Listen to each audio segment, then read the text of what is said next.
আপনি একজন top rated freelancer, আপনি খুব ভালো করতেছেন, নিজের এজেন্সি রান করতেছেন এবং সবকিছু মিলায় জীবন খুব দারুণ চলতেছে এবং সবকিছু ভালো আছে। ফাইন।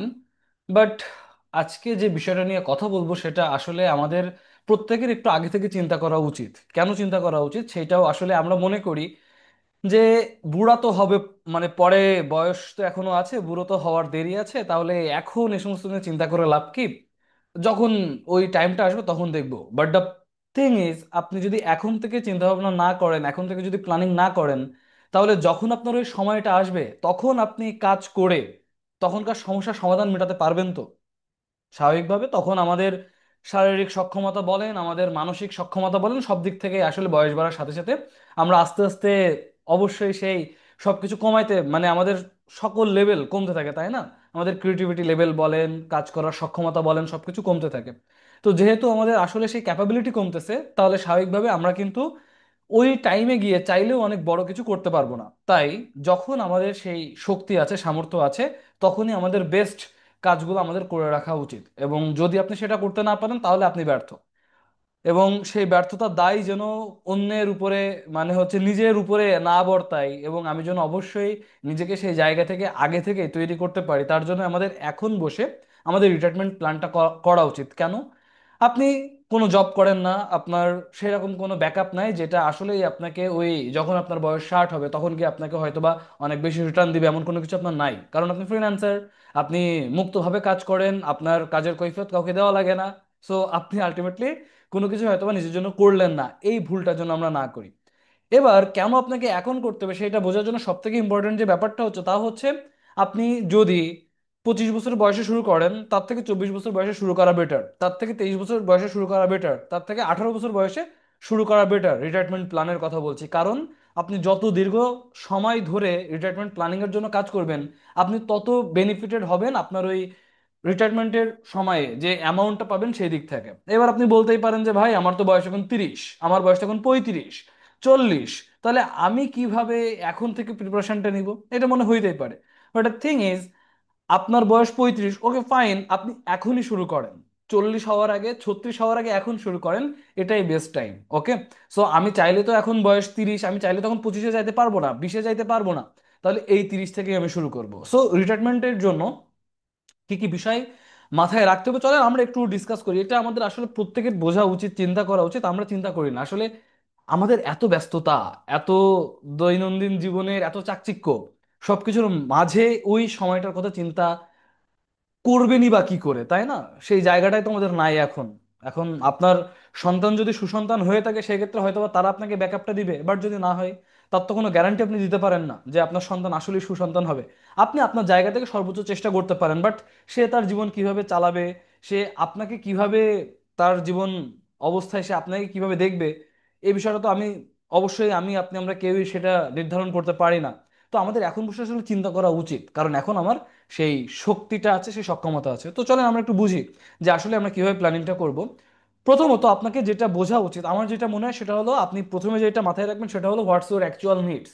মানে আপনি যখন ওই টাইমটাতে যাবেন তখন আসলে আপনার কি কি দরকার, আপনি যদি সেই দরকারটা বুঝতে পারেন তাহলে এখন থেকেই আপনি সেই দরকারের পিছনে কাজ করতে পারবেন। সেই প্রয়োজনটা, ওই সময় আপনার কি কি প্রয়োজন পড়বে, সেটা যদি আপনি এখন থেকে বুঝতে পারেন তাহলে আপনি এখন থেকেই প্রিপারেশনটা নিতে পারবেন। তাহলে চলেন দেখি যে অ্যাকচুয়ালি আপনার নিডস গুলা কি কি। আপনি ওই যে টাইমটাতে আসবেন সে সময়, এখন আপনি হয়তো একটা বাসায় ভাড়া থাকেন, সে 15,000 টাকা ভাড়া দিয়ে আপনি একটা বাসায় আছেন। তো এখন 15,000 মানে আপনার বয়স যখন 60 হবে, অর্থাৎ ধরেন 30 বছর পরে, এখন যে বাসার ভাড়া হচ্ছে 15,000, সেই বাসার ভাড়া তখন হয়ে যাবে 40,000-এর বেশি, বা ধরেন 40,000 হয়ে গেল। তো সেই 40,000 ভাড়াটা দেওয়ার পরিবর্তে আমার যেটা মনে হয় সেটা হলো, এখন থেকে আপনার যে জন্য প্ল্যানিংটা করা উচিত সেটা হলো নিজের, নিজের একটা মাথা গোঁজার ঠাঁই, অন্তত জাস্ট একটা। সেটা হোক 3 রুমের, হোক একটা বাথরুম, 2টা রুম, একটা ড্রয়িং রুম, এইভাবেই জাস্ট আপনার ছোট করে, ছোট পরিসরে আপনার অন্তত অ্যাটলিস্ট একটা মাথা গোঁজার, আপনার নিজের মাথা গোঁজার ঠাঁইটা এখন থেকেই তৈরি করা উচিত। এবং যদি আপনার যখন বয়স 60 হবে তখন যদি আপনার ওই মাথার উপরে ছাদটা থাকে, তাহলে আপনার খুব একটা বেশি অন্য বিষয় নিয়ে টেনশন করা লাগবে না। কারণ আপনি জানেন দিন শেষে আপনার একটা থাকার জায়গা আছে। আপনি যদি ভাড়া দিতে না পারেন, কিংবা আপনার যদি কোনো অসুবিধা হয়, আপনাকে কেউ বাড়ি থেকে বের করতে পারছে না, কারণ বাড়িটা আপনার নামে, জায়গাটা আপনার নামে, আপনি ওখানে যা বলবেন ওইটা আপনারই রাজত্ব। সো মাথার উপরে একটা ছাদ থাকা আমাদের প্রত্যেকের জন্য অত্যন্ত নিজেদেরকে না অনেক বেশি সেফ ফিল করায়, স্বাভাবিকভাবে নিজেদেরকে অনেক সেফ ফিল করায় যে না ভাই আমার নিজের তো একটা বাড়ি আছে। সো এইটা বলেও অনেক শান্তি লাগে। আর তার থেকেও বড় বিষয় হচ্ছে যে আমরা স্বাভাবিকভাবে আমাদের দেশটাও ছোট, আপনি যদি এখানে থাকেন আপনি ম্যাটার করে না যে কোথায় কি করছেন, যেখানেই করেন না কেন খুব একটা বেশি অসুবিধা নাই। আপনার পছন্দসই আপনি যেখানে আছেন, আপনি যদি মনে করেন আপনি ওই এলাকাতেই থাকবেন বা আপনার গ্রামের দিকে যদি আপনি মনে করেন থাকবেন, তাহলে যেখানে অন্তত একটু কমে, একেবারে বাজারে দরকার নাই, আবার একেবারে গ্রামের দিকে সেখানেও দরকার নাই, বাজারের কাছাকাছি অনেক জায়গাতে দেখবেন যেখানে জমির দামটা একটু কম আছে, চেষ্টা করেন ওখানে জমিটা কেনার জন্য। এখনই চেষ্টা করেন, হয়তো আপনি 5 শতক জমি কিনলেন, শতক যদি 2 লাখ করে হয়ে থাকে তাহলে আপনি 10 লাখ টাকা এখন ইনভেস্ট করেন। এইটা আপনাকে ওই বুড়া বয়সে আপনাকে হেল্প করবে যে না ভাই আমার মাথার উপর একটা ছাদ আছে, কারণ ওই সময় কিন্তু এটা আপনার দরকার। ওকে, তো মাথার ছাদটা আমরা যেন ইনশিওর করতে পারি। দ্বিতীয় যে বিষয়টা সেটা হলো মেডিকেল ফ্যাসিলিটিস। যখন আমাদের ওই টাইমটা আসবে, স্বাভাবিকভাবে বয়স বাড়ার সাথে সাথে আমাদের তখন কম বয়সে অনেকেই অনেক ওষুধ, আমাদের এখন ওষুধ ছাড়াই তো আমরা জীবন চিন্তা করতে পারি না, তাই না?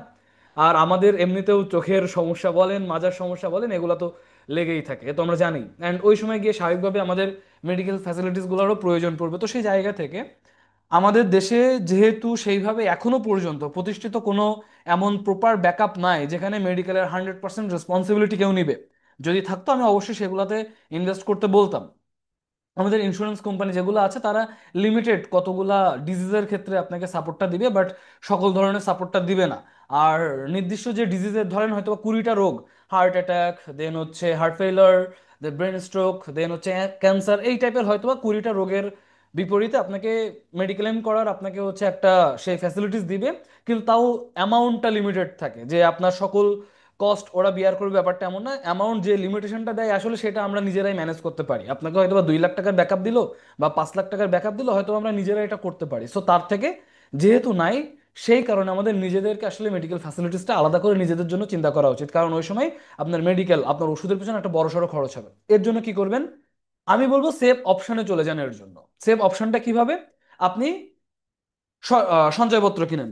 যদিও বাংলাদেশ সরকার থেকে এখন বলতেছে যে সঞ্চয়পত্র তুলে দেবে, যদি তুলে দেয় সেটা আলাদা ব্যাপার, যদি তুলে দেয় সেক্ষেত্রে আমাদের এফডিআর আছে।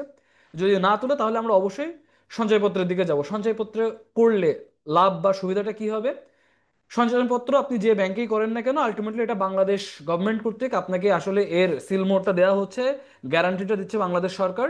অ্যান্ড আপনার কখনোই এই টেনশনটা নেওয়া লাগবে না যে আসলেই টাকাটা নষ্ট হয়ে যাবে নাকি যাবে না। আপনি যদি সে কোনো মাসের যদি শুরুতে আপনি যে কোনো সময় ধরেন আপনি কোনো মাসের 25 তারিখে আপনি একটা সঞ্চয়পত্র করলেন দুপুর 2টার সময়, যদিও বা দুপুর 2টা করা যায় না, বাট ধরেন দুপুর 2টা, 5 বছর পরে ঠিকই দুপুর 2টার সময় এটা বন্ধ হয়ে যাবে। ধরেন আপনি যে কোনো সময়ের সে 2030 সালের আপনি 22 তারিখে, জানুয়ারি মাসের 22 তারিখে দুপুর 2টার সময় আপনি সঞ্চয়পত্র করলেন।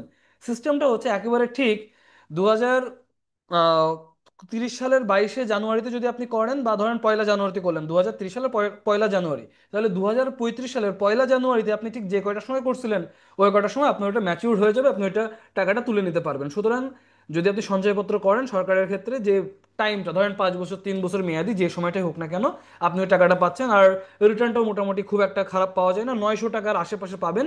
মহিলাদের নামে করলে রেটটা একটু বেশি আসে, পুরুষদের রেটটা একটু কম আসে। আহ, বিভিন্ন সময় এটা ভ্যারি করে। সো আপনি যখন করতেছেন আপনি সেটা দেখে নেবেন। আপনি করতে পারবেন 30 লাখ, মহিলা হলে 45 লাখ পর্যন্ত করতে পারবেন। রিটায়ারমেন্ট প্ল্যান করলেও ওইভাবে একটা অ্যামাউন্ট রাখা যায়। তো আপনি ম্যাক্সিমাম লিমিট আপনার যতটুকু আছে আপনি ততটুকুই করেন। ধরেন আপনি আপনি হচ্ছে 30 লাখ টাকার করতে পারেন, ওকে। তো আপনি যদি 30 লাখ টাকার করতে পারেন, আর হয়তোবা আপনি আপনার পরিবারের যদি আপনি মেয়ে হয়ে থাকেন তাহলে অবশ্যই তো আপনি 45 লাখ পর্যন্ত করতে পারতেছেন, এখনো পর্যন্ত সেই অপরচুনিটিটা আছে। এখন আপনি আপনার নিজের নামে 30 লাখ করেন, সেই সাথে পারলে আপনি এক্সট্রা যদি করতে চান আপনি আপনার মায়ের নামে অথবা আপনার ওয়াইফের নামে সেখানে আপনি আরো 45 লাখ টাকার করেন, তাহলে ইন টোটাল আপনি হয়তো এখানে 75 লাখের একটা সঞ্চয়পত্র করলেন। এটা কিন্তু একবারে করার কথা বলছেন, আপনি আস্তে আস্তে করেন, টাইম নিয়ে করেন, কারণ এখন আপনার টাইম আছে। সো এটা ধীরে ধীরে করেন। আপনি এই মাসে আপনার কাছে এখন টাকা আছে, আপনি 2 লাখ টাকার একটা সঞ্চয়পত্র করলেন, 5 মাস পরে গিয়ে আরো 2 লাখ টাকার করলেন, এইভাবে আপনি সঞ্চয়পত্রের লিমিটটা বাড়াইতে থাকেন। সো 75 লাখ টাকা আপনি সঞ্চয়পত্র করলেন। এই 75 লাখ টাকা সঞ্চয়পত্র থেকে আপনি অ্যারাউন্ড 70,000 টাকা করে মাসে পাবেন। এই 70,000 টাকা দিয়ে আপনার মেডিকেল ফ্যাসিলিটিস কাভারেজটা আমরা করতে পারবো বলে আশা করি। ঠিক আছে। সো আমরা ল্যান্ডটা যদি আমরা হচ্ছে গুছাইতে পারি তাহলে অবশ্যই আমাদের ওই মাথা গোঁজার ঠাইটা নিয়ে চিন্তা করা লাগবে না। আর মেডিকেল ফ্যাসিলিটিসের জন্য আমরা অবশ্যই যদি এই 75 লাখ টাকা আমরা আসলে যদি ওই 60 বছর বয়স পর্যন্ত আমরা যদি সঞ্চয়পত্র করতে পারি। যদি সঞ্চয়পত্র উঠে যায় তাহলে এফডিআর এ যাব। ধরেন আপাতত সঞ্চয়পত্র আছে, তাই আমি সঞ্চয়পত্রের কথাই বলছি। তাহলে সেখান থেকে আমরা ফিক্সড মান্থলি 70,000 টাকা করে পাচ্ছি। এই 70,000 টাকা দিয়ে আমরা কিন্তু মেডিকেল ফ্যাসিলিটিসটা আমরা কাভার করতে পারবো। আর এরপরে এসে আপনার খাবারের ব্যাপারটা। সো আপনি আপনার খাবারটা ম্যানেজ করবেন কি করে। খাবারের সাথে সাথে আরো আনুষঙ্গিক যে বিষয়গুলো আছে সেটা হলো আদার্স, আমি সেগুলো ধরে নিলাম। আপনার হয়তো বা টুকটাক ট্রাভেল করার প্রয়োজন পড়লো, আপনি এখানে ওখানে গেলেন, আপনার অন্যান্য জামা কাপড় বলেন, অন্যান্য বিষয়াদি আছে, সেগুলোর জন্য আপনি কি করবেন। সো এর জন্য আপনাকে যে জায়গাতে ফোকাস করতে হবে সেটা হলো আপনার এক্সট্রা আর্নিং সোর্সের ব্যাপারে। সেটা নিয়ে আমি কথা বলবো, বা প্যাসিভ ইনকাম সোর্সের ব্যাপারে, ওইটা নিয়ে আমি পরে আসতেছি। সো আপনাকে প্রথমে বুঝতে হবে নিডস গুলা কি কি। আপনি দেখেন এর বাইরে আপনার মেইনলি আপনার যা কিছু আছে, আপনার মেইন যে প্রয়োজনটা পড়বে সেটা হলো আপনার মাথা গোঁজার একটা ঠাঁই, আপনার মেডিকেল ফ্যাসিলিটিস, আপনার জীবনযাপনের জন্য খাবার, এইটা আপনার একদম বেসিক নিডস। এর বাইরে এসে হয়তো আপনার পোশাক আদার জিনিসপত্র সেগুলোতে হয়তো বা একটা অল্প খরচ হলো, বাট তারপর আমরা যদি এই দুইটাকে সিকিউর করতে পারি, এই দুইটার খরচ কিন্তু মানে ম্যাক্সিমাম ক্ষেত্রে আমরা এখানে খরচ করি বেশি, তাই না? আমাদের যে থাকার জায়গাটা এবং আমাদের যে মেডিকেল কস্ট, এখানে আমাদের খরচটা বেশি হয় একটা বয়সের পরে গিয়ে। আর খাবার এবং অন্যান্য খরচটা এখানে কিন্তু খরচটা কম হয়। তো ওই খরচের জন্য আমরা যেটা করতে পারি সেটা নিয়ে পরে কথা বলবো, বাট এই দুইটা আমরা সিকিউর করে ফেললাম। এর বাইরে আপনার খুব বেশি যে নিডস আছে এটা বলে মনে হয় না। এর বাইরে যদি যান সেগুলোকে অ্যাকচুয়ালি নিডস বলে না, সেগুলোকে বলে লাক্সারি। তো নিডস আর লাক্সারির মধ্যে পার্থক্য আছে। ওকে, এটা আশা করি আমার আর এখন ওইটা নিয়ে এক্সপ্লেন করা লাগবে না, আপনারা এটুকু যথেষ্ট বুঝতে পারেন। সো এইটুকু আমি এখানে স্টপ রাখতে পারি। ওকে, ফাইন। এইবার আমরা আসি এরপরে কি। তো রিটায়ারমেন্ট প্ল্যানে আমরা অ্যাকচুয়াল নিডসটা বুঝলাম, এইবার আসি আমাদের ইনভেস্টমেন্ট পোর্টফোলিওতে। যেহেতু আমাদের অবশ্যই একটা প্রয়োজন আছে যে আমার একটা ইনভেস্টমেন্ট আমি করব, সেই ইনভেস্টমেন্ট থেকে যেন আমি একটা গুড রিটার্ন পাই, অ্যান্ড ওই রিটার্ন দিয়ে যেন আমার জীবনটা আমি মোটামুটি সুন্দরভাবে চালিয়ে নিতে পারি। যদি আমাকে কেউ সাপোর্ট নাও করে তাহলেও যেন আমি আমার এই প্রবলেমের টাইমে আমি যেন ওই সাপোর্টটা নিজেকে দিতে পারি। সো এই জন্যই আপনাকে ইনভেস্টমেন্ট প্ল্যানিংটা করতে হবে, যেন আপনি ইনভেস্টমেন্ট করে সেখান থেকে একটা বেটার রিটার্ন পাইতে পারেন। ওকে, তো এই যে আমরা ইনভেস্টমেন্ট করবো অ্যান্ড সেখান থেকে যে একটা বেটার রিটার্ন পাবো, এটা কিভাবে কি আগাবো বলেন। তো তার জন্য ইনভেস্টমেন্ট পোর্টফোলিও হিসেবে কি কি করা যায় তাই নিয়ে যদি কথা বলি, অবভিয়াসলি যেটা আমি বলছি যে সেভিংস। আচ্ছা, সেভিংসটা কি করে করব।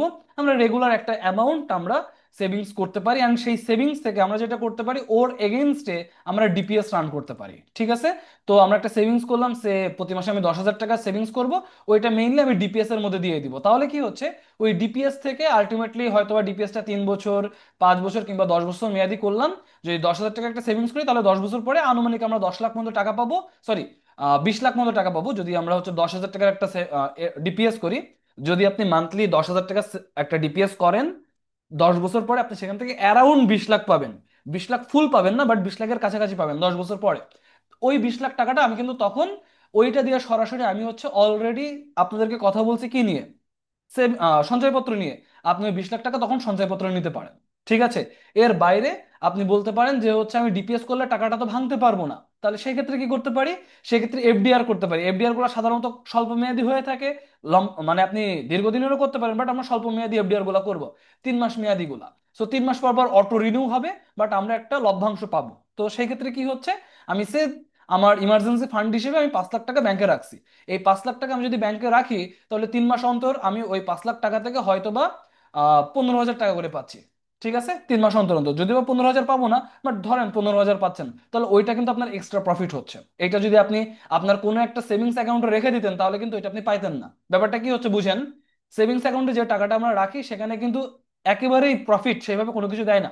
বাট ওই সেম টাকাটা যদি এফডিআর এ রাখেন, আপনি চাইলে যে কোনো সময় টাকাটা ভাঙতে পারেন, লস নাই, উপরন্তু আপনি মানে বেশ ভালো একটা অ্যামাউন্ট কিন্তু রিটার্ন পাচ্ছেন। সো এটা আপনার জন্য বেনিফিশিয়াল। তো ইনভেস্টমেন্টের হিসেবে এটা আপনি ফার্স্টে করবেন। এরপরে অবশ্যই যেটা করবেন সেটা হলো ল্যান্ড।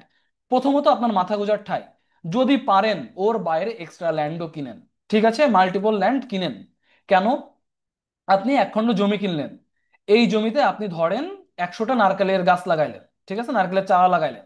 ওই নারকেল গাছ বা ওই নারকেলের চারা থেকে 10 বছর পরে আপনাকে যে পরিমাণ নারকেল দিবে, সেটা সেল করেও অন্য মানে ওগুলা মানুষজনই করে যাবে, বাট সেটা করেও আপনার ওখান থেকে যে রিটার্নটা আসবে সেটা দিয়ে আপনার জীবন কিন্তু ভালোভাবেই চলবে। ঠিক আছে, সো তার জন্য আমরা যেটা করতে পারি সেটা হলো অবশ্যই প্রথমে আমরা মাথা গোঁজার ঠাই করবো, তারপরে আমরা আস্তে আস্তে যদি পারি অন্যান্য ল্যান্ডে ইনভেস্ট করা শুরু করব। আমরা চাইলে হচ্ছে ফসলি জমি করতে পারি, চাইলে আমরা রেন্টে দিতে পারি। এইগুলো আমাদেরকে হেল্প করবে আমাদের ইনভেস্টমেন্ট পোর্টফোলিওটাকে এনরিচ করার জন্য। তবে একটা জিনিস খেয়াল রাখবেন, কখনো আপনার সকল ইনভেস্টমেন্ট একটা পোর্টফোলিও তো করবেন না। মানে ইনভেস্টমেন্ট পোর্টফোলিও যখন রেডি করবেন তখন অবশ্যই আপনি সেক্টর ভাগ করবেন, যে হ্যাঁ আমি সেভিংস করবো, আমার ইনভেস্টমেন্ট পোর্টফোলিওর হয়তো 20%, ল্যান্ডে হয়তো আমি যাচ্ছি 30%। এরপরে কি করা যায়? এরপরে গোল্ড, আমি হয়তো বা গোল্ডে ইনভেস্ট করলাম, আর হয়তো বা এখান থেকে কত করতে পারি গোল্ডে, সে গোল্ডে আমি আর করলাম 20%, ঠিক আছে, বা 20%-এর কম হয়তো বা 15% করলাম গোল্ডে। কারণ আপনারা জানেন সোনার দাম কন্টিনিউয়াসলি বাড়ে, অ্যান্ড ওয়ার্ল্ড মার্কেটে সোনার দাম সাধারণত বলা হয় যে একটা নির্দিষ্ট একটা বক্স, সাইজটা আমার ঠিক মনে নাই, বাট একটা নির্দিষ্ট একটা বক্সে যদি আর কি সোনা রাখা হয় তাহলে পৃথিবীর সকল সোনা আর কি ধরে যাবে, ঠিক আছে। তো সেই জায়গা থেকে আমরা, যেহেতু গোল্ড আসলেই একটা লিমিটেড মেটাল, তো সেই জায়গা থেকে আমরা দেখা যাচ্ছে গোল্ডে যদি ইনভেস্ট করি এটা আমাদের লং রান, এটা আমাদের বেশ বেনিফিটই দিবে। অ্যান্ড এছাড়া আপনারা চাইলে শেয়ার মার্কেটে যাইতে পারেন, দেন সেক্ষেত্রে আপনারা ওইগুলা নিয়ে রিসার্চ করবেন, করে সেফ ইনভেস্টমেন্টের দিকে যাবেন। এইভাবে আপনারা মেইনলি আপনার ইনভেস্টমেন্ট পোর্টফোলিওটাকে বিভিন্ন সেগমেন্টে ভাগ করে নেবেন, সেটা আপনার জন্য বেটার, ঠিক আছে। তো এরপরে যদি আসি, আমরা ইনভেস্টমেন্ট পোর্টফোলিও বুঝলাম, লাস্টলি আমরা যেটা করব সেটা হচ্ছে প্যাসিভ ইনকাম সোর্স তৈরি করব। কিভাবে? আপনি ল্যান্ড কিনে রেন্টে, বা হচ্ছে আপনি ওখানে নারকেল গাছ লাগাইলেন, সেখান থেকে আপনার আর কোনো খরচ নাই, ওখান থেকে যে রেগুলার যে নারকেলগুলো পাচ্ছেন সেখান থেকে বিক্রি করে আপনার বেশ একটা ভালো আর্নিং আসতেছে, প্যাসিভ ইনকাম তৈরি হলো।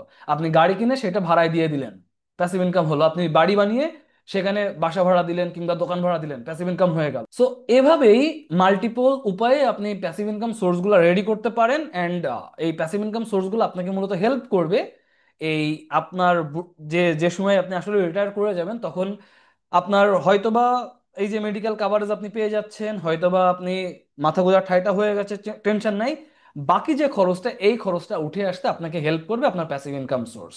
ওকে। অ্যান্ড আপনি যদি আপনার যে কোনো বয়স, আপনার বয়স 20, 25, 30, 40, এখন থেকে যদি 60 বছর বয়সের জন্য এই প্ল্যানিং করে আগাইতে থাকেন, বিশ্বাস করেন আপনি এখনো মোটামুটি জীবন ভালোভাবেই চালাতে পারবেন। 60 বছরের পরে গিয়েও আপনি জীবন ভালোভাবে চালাতে পারবেন। অন্তত আপনাকে কখনোই, আপনি জানেন না, আপনি হয়তো 62 বছর বয়সে বাঁচতে পারেন, অথবা 100 বছরও বাঁচতে পারেন, বা ধরেন 80 বছর 90 বছরও বাঁচলেন, কিন্তু যে বয়সটাই আপনি বাঁচেন না কেন আপনার কিন্তু ওই টেনশনের জায়গাটা নাই যে আমি খাবো কি, থাকবো কোথায়, এই টেনশনটা করা লাগবে না। সো আমার মনে হয় ওই টেনশনটা বা ওই চিন্তাটা, ওই প্ল্যানিংটা এখন থেকে করা উচিত। তো এই আর কি। ভালো থাকেন সবাই, দেখা হবে পরবর্তী কোনো ভিডিওতে। টাটা।